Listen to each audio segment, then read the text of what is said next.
Praise the Lord. யாவரும் இயேசு நாமத்திலே வாழ்த்துகிறேன். தீர்க்க தரிசன ஊழியத்தின் சார்பாக அன்பின் வாழ்த்துக்களை நான் தெரிவிக்கிறேன். உங்களுக்கு ஒரு நல்ல ஒரு செய்தியை நான் சொல்ல விரும்புகிறேன். உங்களுக்கு ஒரு நிச்சயமாக இந்த ஜூன் மாசத்துல 30 நாளைக்குள்ள உங்க வாழ்க்கையில கர்த்தர் தடைகளை உடைத்து உங்களுக்கு ஒரு அற்புதம் செய்வார். அதற்காக தான் கர்த்தர் இன்றைக்கு உங்களோடு பேசும்படிக்கு ஒரு விசேஷித்த வார்த்தை வைத்திருக்கிறார். அந்த வார்த்தையை கொடுக்கும்படிக்கு தேவனால் தெரிந்து கொள்ளப்பட்ட ஒரு தேவ மனுஷன் தான் பிரதர் ராஜி. நான் ராஜின் தான் கூப்பிடுவேன். ஏன்னா அவர் ராஜின் தான் நான் சொல்லுவேன். ரொம்ப வருஷமாகவே உங்களோடு கூட பிரயாணப்படுகிற நல்ல ஒரு தேவ மனிதர். அநேக போராட்டங்கள் அவங்க கிராமத்துல இருந்து பல போராட்டங்களை தாண்டி கர்த்தருக்குள்ளே வந்த தேவ மனிதர். அவரை கர்த்தர் பயன்படுத்தி கொண்டிருக்கிறார். அவருடைய ஆட்டோ ஃபுல்லா வசனமா இருக்கும். அவர் ஆட்டோல ஏறுகிற எல்லாருக்கும் ஆண்டவரை பத்தி சொல்வார். ஆட்டோவை பார்த்தாலே ரட்சிக்கப்பட்டுருவாங்க, அப்படி இருக்கும். சோ அப்படிப்பட்ட கர்த்தருடைய மனிதனை கர்த்தர் பயன்படுத்துகிறார், வல்லமையாய் பயன்படுத்தி கொண்டிருக்கிறார். அவருடைய மூலமாய் கர்த்தருடைய வார்த்தை புறப்பட்டு வருகிறது.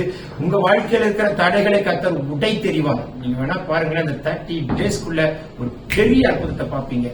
மீதியானதை அவர் கையில் ஒப்புக் கொடுக்கிறேன். கரங்களை தட்டின ஒரு வரவேற்பமா. God bless you. Amen.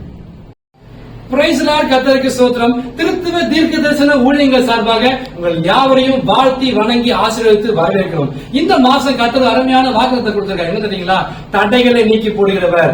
இந்த மாசம் வாழ்க்கையில எல்லா தடைகளையும் கர்த்தர் நீக்கி போட போகிறார். யார் அந்த கர்த்தர்னா, நமக்கு முன்பாக செல்லும் கர்த்தர். இஸ்ரவேல் தேவனாய கர்த்தர் என்ன பண்றாருன்னா, இந்த காலத்துல ஆடு மேய்க்கிறவங்க என்ன பண்ணுவாங்கன்னா, ஆடுகளை முன்னாடி அமைச்சிட்டு பின்னாடி மேய்ச்சிட்டு போவாங்க. ஆனா நம்ம மேய்ப்பர் என்ன பண்றாரு? நமக்கு முன்னாடி போகிறார். நம்மளுக்கு வழிநடத்துகிற தேவனாக நம்ம ஆடுகிற சத்தத்தை கேட்டு வசந்தி பிரகாரமாக அவர் சத்தத்தை கேட்டு அவர் பின்னாடி நம்ம போனோம்னா, நமக்கு முன்னாடி அவர் நடத்தி சொன்னோம்னா, நமக்கு முன்னாடி போகிறவர் தடைகளை நீக்கி போடுவார், விடுதலை தருவார், ஆசீர்வாதத்தை தருவார். இந்த வேதத்துல பாத்தீங்கன்னா ஹீரோ ஆஃப் தி பைபிள் யாருன்னு கேட்டீங்கன்னா கர்த்தர் தான். ஆனா இதுல பாத்தீங்கன்னா அநேக கேரக்டர்ஸ் உண்டு.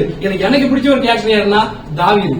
தாவீது ஒரு அருமையான மனுஷன். எப்போதும் கர்த்தரோட சேர்ந்து பயணிக்கிறதுல ஒரு நல்ல எல்லா விஷயத்தையும் கர்த்தர்ட்ட போய் நின்று கர்த்தாவே என்ன செய்யணும் கேட்டு செய்வாப்ல. அது மட்டும் இல்லாம வாழ்க்கையில தப்பு செய்யும் போதும் உடனே ஒப்புரவாகி கர்த்தர்ட்ட போய் மன்னிப்பு கேட்கும் போது கர்த்தர் மனதிறங்கி மன்னிக்கிற தேவன் நினைக்கிறார். இன்னைக்கு வாழ்க்கையில அநேக பிரச்சனைகள் நித்தமும் நைட் படுத்தா காலை எந்திரிக்கும் போது அதே பிரச்சனை அப்படியே இருக்கும். நேற்று இருந்த பிரச்சனை முடிஞ்சு போயிடும், நைட்டோட முடிஞ்சு போயிடும். இன்னைக்கு பிரச்சனை தீர்ந்து பார்த்தோம்னா அப்படி முடியறது இல்ல. கடன் ஒரு பிரச்சனை, வியாதி அப்படியே இருக்கும். எதிர்காலத்தில் ஒரு பிரச்சனைகள், போராட்டங்கள், ஊழியத்துக்கு பிரச்சனைகள், குடும்பத்துக்கு பிரச்சனைகள், சொந்தக்காரங்க பண்ற பிரச்சனைகள் நித்தம் மாறாம அப்படியே இருக்குது. நான் என்ன பண்ணுவேன், தடையாவே இருக்குது, என்னால முன்னேற முடியலன்னு யோசிச்சுட்டு இருக்கீங்களா?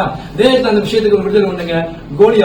கோலியாத் பார்த்தா மொத்த இஸ்ரேல் ஜனங்களுக்கும் ஒரு தடையா இருந்தான். இஸ்ரேல் ஜனங்களுக்கு முதல் ராஜா யாருன்னா சவுல், மிகப்பெரிய பராக்கிரமசாலி. அந்த சவுலே பார்த்து என்ன பண்ண பயந்துட்டு இருந்தானா. கோலியாத்தை எதிர்கொள்ள முடியல, மேற்கொள்ள முடியல. அவ்வளவு பெரிய பராக்கிரமசாலி, ஜைஜாண்டிக்கான ஆளு. அவன் தினமும் அந்த யுத்த காலத்துல நின்று இஸ்ரேல் ஜனங்களுக்கு முன்னாடி நான் நிக்கிறேன், யாராவது வந்து என்ன மேற்கொள்ளுங்க, என்ன முறியடிச்சிட்டீங்கன்னா மொத்த பெலிஸ்தியரும் உங்களுக்கு அடிமையாக நாங்க சரண்டர் ஆகவே சொல்றான். யாராலையும் மேற்கொள்ள முடியல. ஒரு சாதாரண தாவீது, ஆடுகள் வைத்துக் கொண்ட தாவீது அந்த பெலிஸ்தருக்கு மேல நடந்து போறோம். வெறும் கூழாங்கல் தாங்க.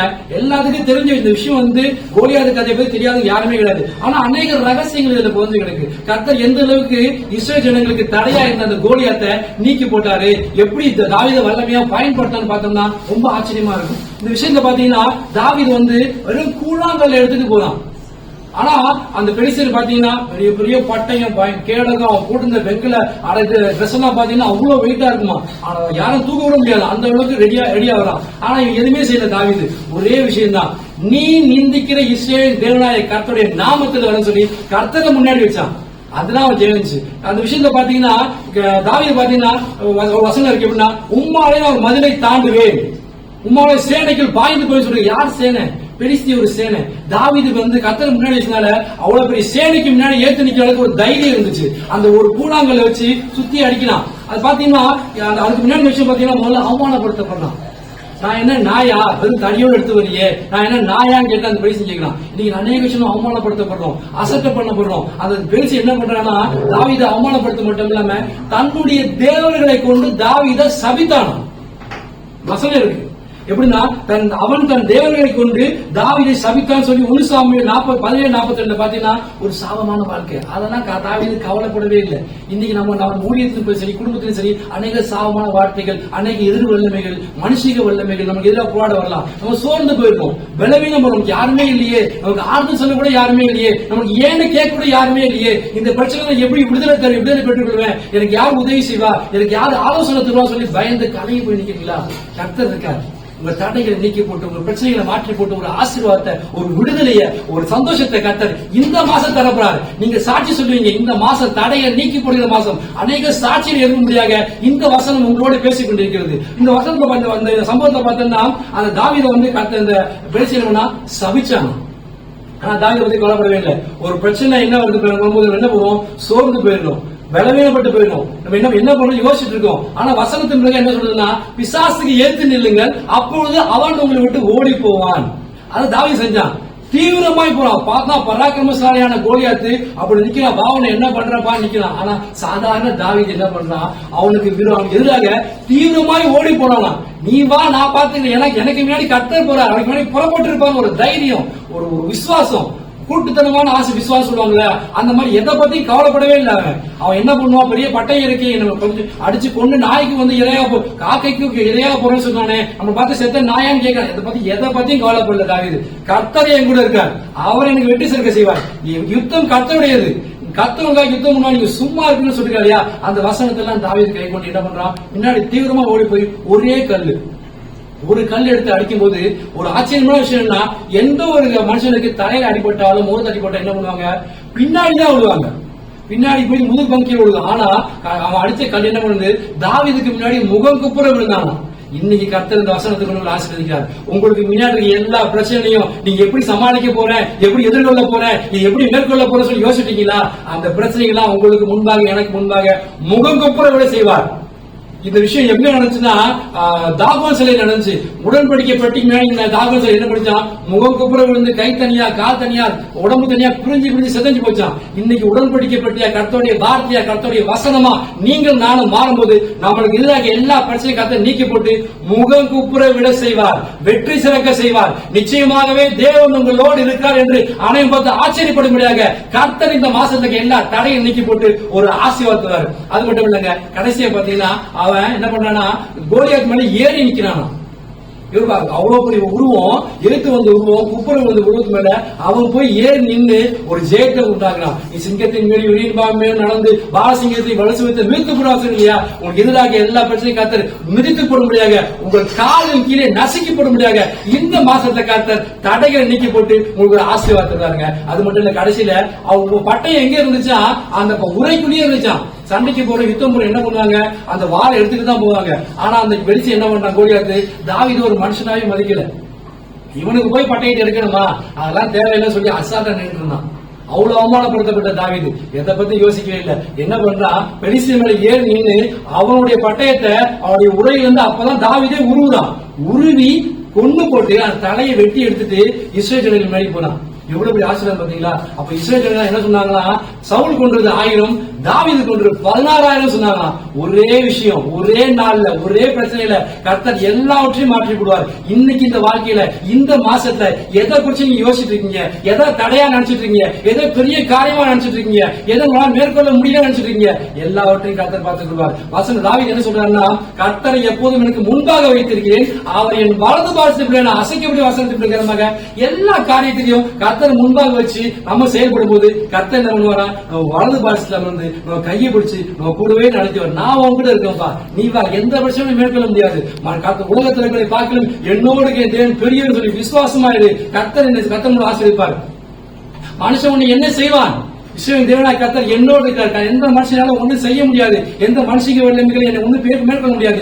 ஏன்னா கர்த்தருக்கு முன்பாக புறப்பட்டிருக்கிறார். விசுவாசத்தோட இந்த மாசத்துல நீங்க விசுவாசமா இருங்க. என்ன காரியம் செஞ்சாலும் சரி கர்த்தர் முன்னாடி வைங்க. எங்க வெளியே போனாலும் சரி, சின்ன சின்ன காரியங்கள் செஞ்சாலும் சரி, ஊழியத்துக்கு போனாலும் சரி, வேலைக்கு போனாலும் சரி, சின்ன கடைக்கு போனாலும் சரி, ஒரு பிரேயரோட ஆரம்பிங்க. கர்த்தாவே நீ என் கூட வாங்க, என் வாழ்க்கையில வாங்க, என் குடும்பத்துல வாங்க, என் ஊழியத்துல வாங்க, என் பிள்ளைகள் மத்தியில் வாங்க சொல்லி கர்த்தர்ட்ட விசுவாசமா கேட்போம். கர்த்தர் எனக்கு முன்னாடி போவார். வாழ்க்கையில எல்லா தடையை நீக்கி போட்டு ஒரு ஆசீர்வாதத்துவார். அது மட்டும் இல்லைங்க, இந்த பவுல் பாத்தீங்கன்னா ரொம்ப ஆச்சரியப்படாத விஷயம், அடிக்கப்படுறாங்க. அநேக அடிகள் கொண்டு அடிக்கப்பட்டு சிறைச்சாலையில போய் காலில் வந்து சங்கிலி கட்டி தொங்க விட்டுருக்காங்க.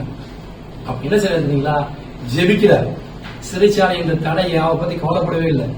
அந்த நேரத்தை துதித்து ஜெபித்து கர்த்தரை ஆர்ப்பரிக்கும் போது சிறைச்சாலை அஸ்திபாரம் அசந்தது, சங்கிலிகள் எல்லாம் கலந்து போனது, கதவுகள் எல்லாம் திறக்கப்பட்டது. கர்த்தருக்கு இந்த வாழ்க்கையில் இருக்க எல்லா சிறைச்சாலை அடிமைத்தனம் எல்லா முகத்தையும் நீக்கி போட்டு கர்த்தர் ஆசீர்வாதம் தடையை நீக்கி போடுவார். இந்த மாசத்துல அநேக சாட்சிகளை எழுப்ப போகிறார். என்ன கர்த்தர் இந்த மாசத்துல அநேக பிரச்சனைகள் இருந்துச்சு, எப்படி இந்த பல நாட்களாக பல வருடங்களான மேற்கொண்ட பிரச்சனை எல்லாம் கர்த்தர் இந்த மாசத்துல ஒரு ஆசீர்வாதத்தை கொடுத்து ஒரு விடுதலை கொடுத்து என் தடையை நீக்கி போட்டான்னு சொல்லி சாட்சி எழுப்ப போகிறார். ஒரு சாட்சி 100 பிரசங்கத்துக்கு சமமான வார்த்தையின் பிரகாரமாக அநேக ஜீவனுள்ள சாட்சியில இந்த மாசம் எழுத முடியாத கர்த்தர் ஆசீர்வதிப்பார். நீ விசுவாசித்தால் தேவனுடைய மகிமை காண்பாய் என்ற வசனத்தின் பிரகாரமாக விசுவாசிங்க. கர்த்தர் உங்களுக்கு முன்பாக புறப்பட்டிருக்கார். அவர் தடையை நீக்கி போடுவார். எல்லா தடையை நீக்கி போட்டு ஒரு ஆசீர்வாதத்தை, ஒரு விடுதலையை, ஒரு சந்தோஷத்தை இன்னைக்கு உங்க வாழ்க்கையிலும் என் வாழ்க்கையிலும் கர்த்தர் தருவாராக. ஜெபிப்போமா? எல்லா கண்களை மூடி ஜெயிப்போம். கர்த்தாவே ஸ்தோத்திரம் தகப்பனே, அருமையான தகப்பனே, இந்த கொடுக்கப்பட்ட நாளுக்காக நன்றி, வாக்குத்தத்தத்துக்காக நன்றி, இந்த மாசம் எங்களோட நீ பேசின விஷயத்துக்காக நன்றி செஞ்சிருக்கேன் தகப்பனே. வசனத்தின் பிரகாரமாக எங்க வாழ்க்கையை நீங்க இடைப்படுங்க ஏசப்பா. எங்க வாழ்க்கைக்கு எல்லா தடையை நீக்கி போடுங்க ஏசப்பா. நீங்க எங்க வாழ்க்கையில கிரியை செய்யுங்க ஏசப்பா. நாங்க எப்படி இந்த பிரச்சனையை மேற்கொள்ள முடியுதுன்னு நாங்க யோசித்துக் கொண்டிருந்தோம். ஆனால் நீ எனக்கு வாழ்க்கையில எங்களுக்கு முன்னாடி போய் எல்லா தடையை நீக்கி போட சொல்லி வார்த்தையை கொடுத்து வசனத்தை கொடுத்து எங்களை ஆசீர்வாதத்தை கிடைக்க நன்றி செலுத்திருக்கேன் தகப்பனே. நீ எங்களை ஆசீர்வதிங்க. நீங்க என் கூட இருங்கப்பா. அது மாத்திரம் போகுதா? உலகத்தில் இருக்கிற யார் பார்க்கணும் என்னோட தேவன் பெரியவன் நாங்கள் விசுவாசிக்கிறோம். நீ எங்க வாழ்க்கையில எல்லா தடையை நீக்கி போட்டு சாட்சியாய் நிறுத்தி விசுவாசிக்கிறப்பா. இப்பொழுது கர்த்தருடைய நாமம் தரிக்கப்பட்டது என்று பூமியின் ஜனங்கள்லாம் கண்டு பயப்பட முடியாத கர்த்தரின் தலையை உயர்த்துவீர். தள்ளப்பட்ட கல்லா இருக்கிற என்னை மூளைக்கு தலைக்கல்லாய் மாற்றுவீர் என்று விசுவாசித்து ஜெபிக்கிறோம் தகப்பனே. நீர் ஆசீர்வதிங்க. இந்த ஊழியத்தை கொடுத்ததுக்காக நன்றி. டிபிஎம் மீடியம் மூலியமாக இந்த ப்ரோக்ராம் அரேஞ்ச் பண்ணி கர்த்தருடைய வார்த்தையை அநேகருக்கு சொல்ல முடியாத நீர் கொடுத்த இந்த ஆயுதத்துக்காக நன்றி செஞ்சிருக்கின்றவனே. இது கேட்டுக்கொண்டிருக்கிறது, பார்த்து கொண்டிருக்கிற எல்லாரையும் ஆசீர்வதிங்க. எல்லாரையும் ஆசீர்வதிங்க. நம்ம வாழ்க்கைக்கு எல்லா தடையை நீக்கி போடுங்க. நீங்க அவங்க முன்பாக செல்கின்றவனே, தடையை நீக்கி போடுவேன். அவங்க முன்பாக நடந்து போய் வார்த்தையின் பிரகாரமாக நீங்க போய் நடந்து போய் இந்த வாழ்க்கை அவங்க வாழ்க்கைக்கு எல்லா தடையை நீக்கி போட்டு ஒரு ஆசீர்வாதத்தை, ஒரு விடுதலையை, ஒரு சந்தோஷத்தை தந்து சாட்சியாய் நிறுத்துவேன் என்று விசுவாசிக்கிறோம். இயேசு கிறிஸ்துவின் பிள்ளையப்பட்ட நாமத்தில் ஜீவனுள்ள பிதாவே. ஆமென், ஆமென், ஆமென். God bless you.